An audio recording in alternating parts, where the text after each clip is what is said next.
আমের দিনে গ্রামে যাব আর গাছ থেকে কাঁচা আম পেড়ে আম ভর্তা বানিয়ে খাবো না, সেটা তো হয় না। এই ব্যস্ত শহরের কোলাহল ছেড়ে আমি চলে এসেছি আমার প্রিয় গ্রামে।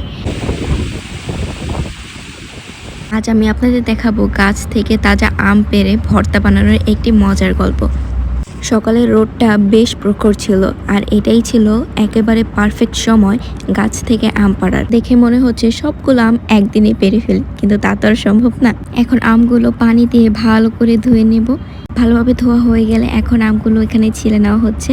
ছিলে নেওয়ার পর আরও একবার করে ধুয়ে নেব, কারণ আমে কষ থাকে অনেক। আমাদের গল্পের সাথে সাথে এখানে আম কাটা এবং এখানে এখন মরিচ কুচি করে নিচ্ছি। এই পাটায় ভালো করে আমগুলো থেতলে নেব।